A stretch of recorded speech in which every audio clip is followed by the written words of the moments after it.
नमस्कार, हूनबिल टीवी देख रहे हैं आप। मैं हूं आपके साथ विशाल कर खबरों की शुरुआत करेंगे। मतदाता सूची का विशेष गहन पुनरीक्षण अभियान की शुरुआत आज से हो गई है। प्रदेश भर में बीएलओ घर घर जाकर बांटेंगे गणना फॉर्म। 8 जून से 7 जुलाई तक चलेगा मतदाता सत्यापन अभियान। तो ये बड़ी खबर आप तक पहुंचा रहे हैं। 11,733 बीएलओ करेंगे मतदाताओं से सीधा संपर्क। तो गणना फॉर्म के साथ देना होगा नवीनतम पासपोर्ट साइज फोटो। मतदाताओं से फिलहाल कोई दस्तावेज नहीं लिए जाएंगे। Book A call with BLO feature से भी घर बैठे कर सकेंगे संपर्क। तो 14 जुलाई को जारी होगा मतदाता सूची का ड्राफ्ट प्रकाशन और 13 अगस्त तक दर्ज कराए जा सकेंगे दावे और आपत्तियां। 15 सितंबर को प्रकाशित होगी अंतिम मतदाता सूची। तो ये बड़ी खबर आप तक पहुंचा रहे हैं, जहां आज बीएलओ घर घर जाकर फॉर्म बांटने का काम भी करेंगे।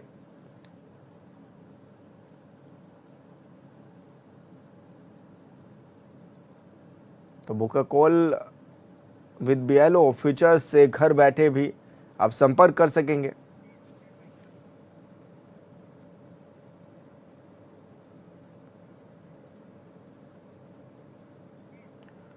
और संवाददाता योगेश आर्य हमारे साथ फोन लाइन पर जुड़ गए हैं। योगेश, किस तरह से अब ये काम अपने अंतिम चरण में भी है, और क्योंकि आज से प्रक्रिया भी शुरू हो रही है, और बीएलओ का क्या कुछ काम रहेगा, किस तरह की प्रक्रियाएं अभी गतिमान है? देखिए विशाल, आज से जो है मतदाता सूची विशेष गहन पुनरीक्षण अभियान की शुरुआत हो रही है, यानी एसआईआर की शुरुआत होने जाती है। और प्रदेश भर में बीएलओ घर घर जाकर के जो गणना फॉर्म है वो बांटेंगे। उसको फिर बाद में जो है भरवाने के बाद कलेक्ट किया जाएगा। 8 जून से 7 जुलाई तक जो है ये मतदाता सत्यापन अभियान जो है चूंकि चलना है, ऐसे में 11,733 बीएलओ जो है मतदाताओं से सीधा संपर्क करेंगे। गणना फॉर्म के साथ देने के साथ ही नवीनतम पासपोर्ट साइज फोटो उसमें मांगा जाएगा। इसके साथ साथ मतदाताओं से फिलहाल जो है कोई दस्तावेज नहीं लिए जाएंगे, सिर्फ जो फॉर्म जो है वो भरवाया जाएगा। आप book and call with BLO feature से भी घर बैठे जो है संपर्क कर सकेंगे। और यही नहीं, विशाल 14 जुलाई को जारी होगा मतदाता सूची का ड्राफ्ट प्रकाशन, क्योंकि उसमें जो है इससे पहले तमाम प्रक्रिया पूरी करा ली जाएगा। 13 अगस्त तक जो दावे हैं वो आपत्तियां हैं वो दर्ज कराई जा सकेंगी। 15 सितंबर को अंतिम मतदाता सूची जो है क्योंकि प्रकाशित होनी है, तो इसको लेकर के पूरी तरह जो प्लानिंग की जा रही है। इसके साथ साथ क्योंकि कॉलोनियों में, मोहल्लों में जो है कैंप भी लगाए जाएंगे। इसके साथ अतिरिक्त अगर देखा जाए तो जिस तरह से इसमें नोडल अधिकारी भी तैनात किए गए हैं, और साथ साथ ये भी कहा गया है कि बीएलओ है वो अपना आईडी प्रूफ जो कार्ड है उसको जरूर लेके जाएंगे, वो जरूर अनिवार्य किया गया है, ताकि जानकारी हो सके कि बीएलओ कौन है, क्या नाम है, कौन से कहाँ से आए हैं, वो पूरी जानकारी हो सके, ताकि जो है इसमें आगे कोई दिक्कत परेशानी ना हो। क्योंकि बीच में कई बार ऐसे देखने को मिला कि आप बीएलओ के बजाय कोई और घरों में घुसे, उसके साथ अवैधता भी हुई और तमाम चीजें देखने को मिली। लेकिन यहाँ पर जो है पूरी तरह से गाइडलाइन जारी की गई है। योगेश, ऐसे में क्या कुछ प्रक्रिया प्रशासन की ओर से भी जारी है कि कोई भी मतदाता जो है वो मतदान करने से ना चूक पाए? देखिए बिल्कुल, क्योंकि इसमें पूरी तरह से ये जो फॉर्म है उसमें ये अंकित करना होगा कि 2003 में आपकी वोट कहाँ थी। जो नई मतदाता के रूप में है उन या जिनकी वोट 2003 में नहीं थी, तो उनसे उनके पिता की वोट कहाँ पर थी उसका अंकित कराना होगा। इससे ये जानकारी होगी कि आपका जो है वोटिंग आपने कहाँ की थी पहले उससे, और आपके पिताजी की वोटिंग कहाँ थी, ताकि जो है उसका मिलान हो सके। और उसके मिलान होने के बाद ही जो है इसको प्रक्रिया को रखा जाएगा। क्योंकि अनुमान देखने को मिलता है कि एक से अधिक वोट जो है लोगों की होती है, कहीं पहले रहे तो वहां पर वोट हो जाती है, तो उनको उनका सत्यापन ही कर रहा है। उसमें पूरी प्रक्रिया जो है तैयार की जा रही है। उस प्रक्रिया के आधार पर जो है सत्यापन किया जा रहा है। जो एक से अधिक जहाँ वोट होंगे उनको काटा जाएगा, और जहाँ पर 2003 की वोटिंग के हिसाब होगा वहीं पर की वोट को रखा जाएगा। योगेश, कुछ लोग ऐसे भी हैं जो उत्तराखंड से बाहर रह करके नौकरी पेशा करने का काम करते हैं, उन तक किस तरह से पहुंच बनाई जाएगी? वो कैसे इसमें अपने अपने आप को जो है सम्मिलित कर सकते हैं? लगातार इसमें जो है अवेयरनेस कार्यक्रम की गए हैं, लगातार लोगों को सूचनाएं पहुंचाई जा रही है, लगातार लोगों से संपर्क साधने का प्रयास जो है उनके बीएलओ द्वारा किया जा रहा है। और इसी तौर पर जो बीएलओ है वो आसपास के जो लोग हैं उनसे जानकारी कर उन तक जो है इसकी जानकारी पहुंचाने का प्रयास जो है वो करेगी, ताकि उनको भी ये जानकारी हो सके। हालांकि सरकार भी लगातार अवेयरनेस करने का काम कर रही है तमाम तरीके से, ताकि लोगों को जानकारी हो सके कि अपनी वोट को किस तरह से सत्यापन कराना है।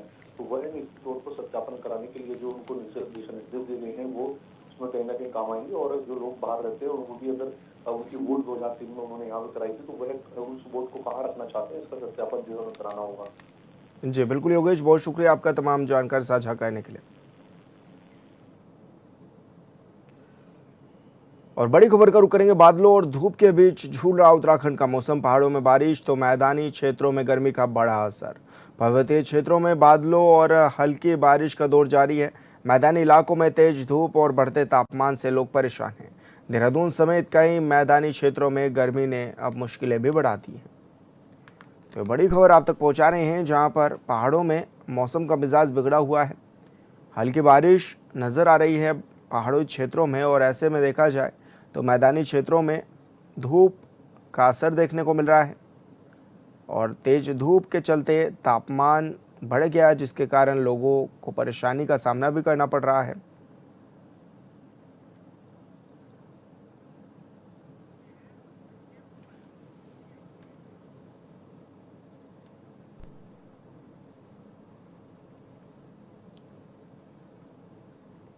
और संवाददाता संजय कुंवर हमारे साथ फोन लाइन पर जुड़ गए हैं। संजय, मौसम का किस तरह का मिजाज अभी बना हुआ है पहाड़ी क्षेत्रों में, और क्योंकि मैदानी क्षेत्रों में तो गर्मी लगातार दस्तक देती हुई नजर आ रही है, पहाड़ी क्षेत्रों में क्योंकि पर्यटक भी बड़ी संख्या में पहुंच रहे हैं, ऐसे में मौसम कैसा बना हुआ है?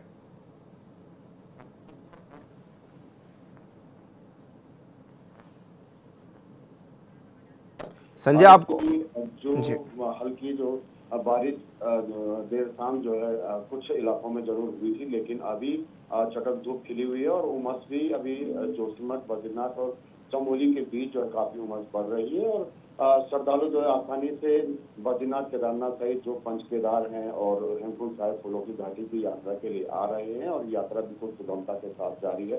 हालांकि जो मैदानी क्षेत्र की बढ़ती तपिश के चलते जो है लोग जो है पर्यटकों के साथ साथ श्रद्धालु जो बड़ी संख्या में अब जो है हेमकुंड साहिब का भी रुख कर रहे हैं और हेमकुंड साहिब में भी बादलों के बीच जो है खुशनुमा मौसम अभी नजर आ रहा है और बड़ी तादाद में रिकॉर्ड तोड़ श्रद्धालु हेमकुंड साहिब पहुंच रहे हैं। तो कुल मिलाकर के चमोली और रुद्रप्रयाग की बात की जाए तो यहाँ पे 30 से 40% जो है मौसम खुशनुमा बना हुआ है। देश छाएं जो है हल्की गर्जन के साथ बूंदाबांदी जरूर हो रही है, लेकिन कुल मिला के इन दो जनपदों में जो है मौसम अभी खुशनुमा बना है। जी, लेकिन संजय, ऐसे में क्योंकि यात्री भी बड़ी संख्या में रुक कर रहे हैं, प्रशासन की ओर से क्या कुछ इंतजाम ऐसे किए गए हैं कि अगर ज़्यादा बरसात हो जाए या फिर भूस्खलन जैसी स्थिति अगर बनती है तो उससे बचने के लिए क्या कुछ इंतजाम प्रशासन के नज़र आ रहे हैं अभी हाल फिलहाल में?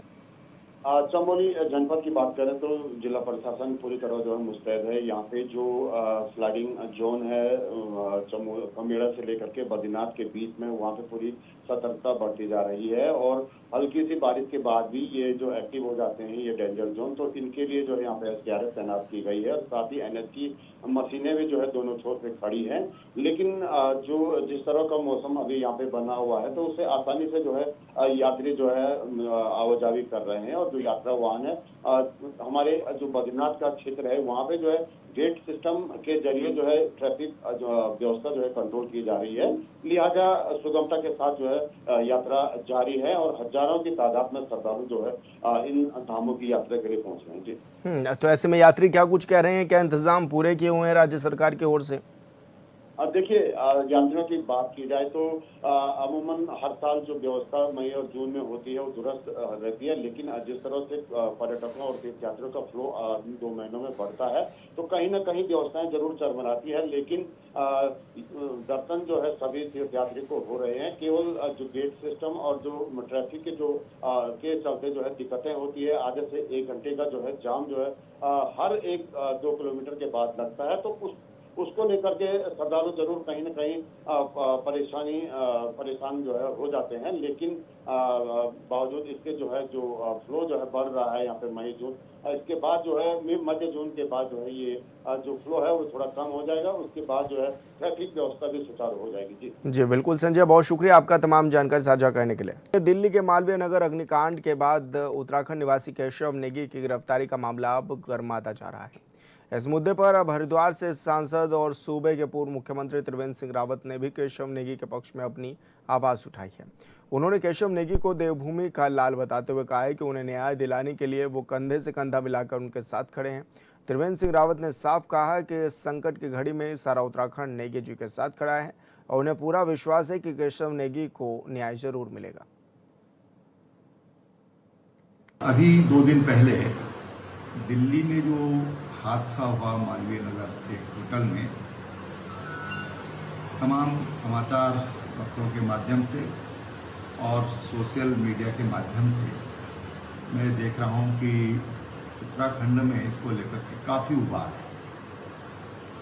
और मुझे जब आज सवेरे इस दुर्घटना की खबर मिली और केशव नेगी जो उस होटल में सैफ थे उनकी गिरफ्तारी की जानकारी मिली, तो मैंने तत्काल जो हमारे गढ़वाल के सांसद हैं उनसे इस बारे में बातचीत की। साथ ही वहाँ पर जो हमारे एडवोकेट्स हैं, JS रावत जी हैं, नमिता रावत हैं, हमारे उत्तरांचल प्रकोष्ठ के जो पहले अध्यक्ष रहे अर्जुन राणा जी हैं, ऐसे तमाम लोगों से मैंने बातचीत की और उस परिवार को ढूंढ करके उनको हमारी ओर से क्या सहयोग हो सकता है उसको लेकर के बातचीत किया। बाद में हमने उनकी जो बेटी है केशव नेगी जी की, उसका नाम है कनिष्का नेगी, वो भी एडवोकेट है और दिल्ली 30 हजारी कोर्ट में वो प्रैक्टिस करती हैं, उनसे मेरी बातचीत हुई। जो अधिवक्ता मैंने जिनको एक काम पर सौंपा था उनकी भी उनसे बातचीत हुई और उस बेटी ने बताया कि एडवोकेट उन्होंने उसके लिए नियुक्त कर दिया है और ऐसी बहुत कोई चिंता की बात नहीं है। सुनवाई होगी, मजिस्ट्रेट के सामने कल प्रस्तुत होंगे तो उसके लिए जमानत के लिए आगे एप्लीकेशन मूव करेंगे। उन्होंने कुछ बातें मुझसे कही, उसके लिए हमने उनको आश्वस्त किया कि हम आपको पूरी तरह आपके साथ में हैं, आपके सहयोग में खड़े हैं और हर तरह से हम चाहे लीगल हो या कोई और तरह से कोई सहयोग अगर हमारा चाहिए तो सहयोग देने के लिए हम तैयार हैं। भारतीय सेना के यूनिट 5 असम में लेफ्टिनेंट बीरेश्वर गोस्वामी जम्मू कश्मीर के राजौरी में सर्च अभियान में शहीद हो गए हैं। लेफ्टिनेंट बीरेश्वर गोस्वामी का पार्थिव शरीर हेलीकॉप्टर से अल्मोड़ा लाया गया। इसके बाद आवास पर लाकर अंतिम दर्शन और विश्वनाथ घाट पर अंतिम संस्कार भी किया गया। पूरे क्षेत्र में शोक की लहर भी है।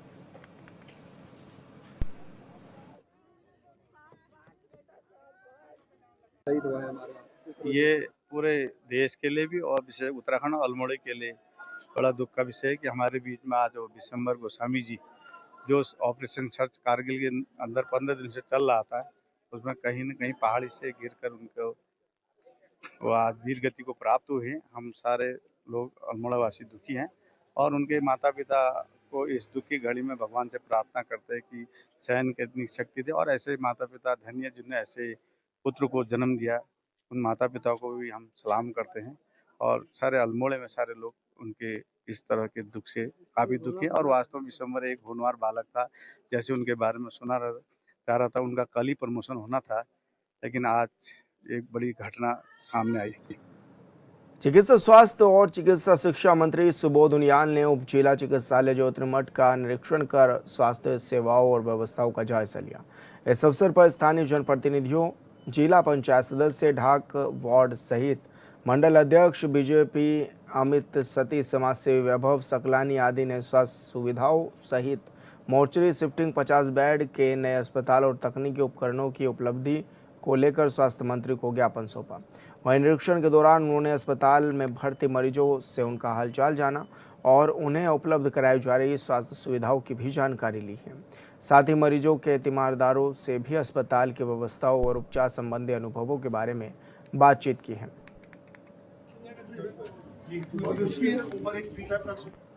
9 जून को होने वाले पार्टी नगर पंचायत के पहले चुनाव को लेकर सियासी गहमागहमी बढ़ गई है। बीजेपी ने बीते रविवार को शक्ति प्रदर्शन करते हुए विशाल जुलूस निकाला और अपने प्रत्याशी नवीन राम की भारी बहुमत से जीत का दावा भी किया। बीजेपी नेताओं ने कहा है कि पार्टी की जनता पूर्ण समर्थन दे रही है और 9 जून को कमल खिलाने जा रही है। जुलूस में सैकड़ों कार्यकर्ता, मातृशक्ति और युवा भी शामिल रहे हैं।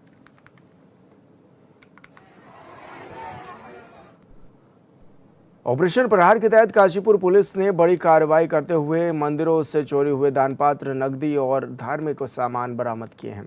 पुलिस जांच में सामने आया कि आरोपी तालिब हुसैन अपने साथियों के साथ मिलकर मंदिरों में चोरी की वारदात को अंजाम देता था और चोरी का सामान कबाड़ी को बेच दिया करता था। करीब 100 से ज़्यादा सीसीटीवी कैमरों के फुटेज खंगालने और सर्विलांस की मदद से पुलिस आरोपियों तक पहुंची। फिलहाल पुलिस फरार 2 अन्य आरोपियों की तलाश में जुटी हुई है। काशीपुर पुलिस का कहना है कि धार्मिक स्थलों को निशाना बनाने वाले अपराधियों के खिलाफ अभियान आगे भी जारी रहेगा।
राज्य सरकार करोड़ों रुपए खर्च कर रही है ताकि गांव-गांव तक विकास कार्य हो सके। इसके लिए सड़कों का जाल भी बिछाया जा रहा है, लेकिन ऐसे में कार्यदायी संस्था सरकार के मंसूबों पर पलीता नजर लगाते हुए भी नजर आ रही है।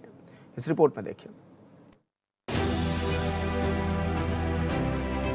सरकार चाहे लाख दावे कर ले कि भ्रष्टाचार के खिलाफ जीरो टॉलरेंस की नीति पर काम किया जा रहा हो, लेकिन कुछ तस्वीरें सरकार के दावों से पर्दा हटाने का काम कर देती हैं। एक ऐसा ही मामला थराली विधानसभा नारायण बंगड़ विकासखंड के नलगांव क्षेत्र से सामने आया, जहां पीएमजीएसवाई ब्रिजकुल द्वारा बनाई गई कंडवाल गांव कफोली सड़क 15.43 करोड़ रुपए खर्च होने के बाद भी बदहाल हालत में है। सरकार ने इस सड़क के प्रथम चरण के लिए 8 करोड़ 60 लाख रुपए और द्वितीय चरण के लिए 6 करोड़ 83 लाख रुपए जारी किए। कार्यदायी संस्था ब्रिजकुल द्वारा सड़क किनारे लगाए गए बोर्ड में वर्ष 2021 में कार्य पूर्ण होने को भी दर्शाया गया, लेकिन धरातल पर द्वितीय चरण का कार्य पूरा होना तो दूर, अभी तक प्रथम चरण के कोई भी काम नहीं हुए हैं। नलगांव से और बमियाला तक अभी मतलब पूरा अधूरा काम हो रखा है अभी।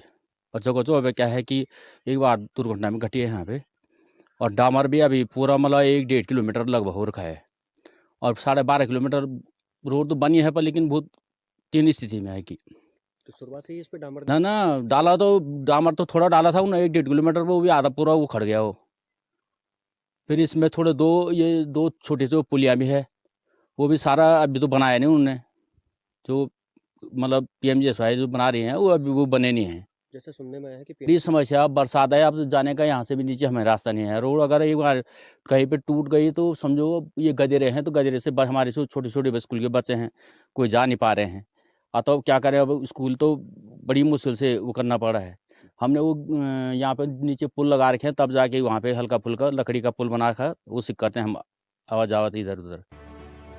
ग्रामीणों के मुताबिक जहां 12.50 किलोमीटर लंबी सड़क को कंडवाल गांव तक पहुंचाना था, ये सड़क कंडवाल गांव तक पहुंची ही नहीं। साथ ही 12.50 किलोमीटर लंबी इस सड़क पर महज 3 किलोमीटर की घटिया गुणवत्ता का डामरीकरण पाया गया। सड़क की बदहाली का आलम ये है कि लोग जान जोखिम में डालकर इस सड़क पर आवाजाही करने को मजबूर हैं। सड़क निर्माण के दौरान ही 3 अलग अलग दुर्घटनाओं में 5 लोगों को अपनी जान तक गंवानी पड़ी। सड़क पर डामर पूरा नहीं है, 55 स्क्रबरों से महज 20 का ही निर्माण हुआ है। सड़क की चौड़ाई जहां 6 मीटर के आसपास होनी थी, वहीं सड़क की चौड़ाई महज 4 से 5 मीटर तक ही अधिकांश जगहों पर है। कच्ची पक्की नालियों का निर्माण तक पूरा नहीं हो पाया है और सड़क संकरी होने के चलते दुर्घटनाओं को न्योता दे रही है। तो बहुत बुरी स्थिति है रोड की। अगर स्थिति को देखा जाए तो न तो रोड पे प्रॉपर डामरीकरण है, न तो स्क्रैप बने हुए हैं, न तो नालियां हैं, और बरसात में बहुत ज़्यादा दिक्कत है। और सबसे बड़ी एक मूलभूत समस्या ये भी है, ये पूरे गांव की कनेक्टिविटी जो हमारा क्षेत्र है, 5-6 गांव इसमें आते हैं।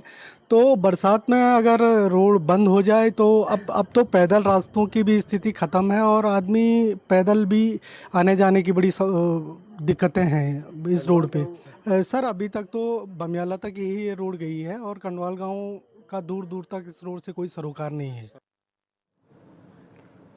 और फिलहाल इस बुलेटिन में मेरे साथ इतना ही। आप देखते रहिए हॉर्नबिल टीवी। नमस्कार।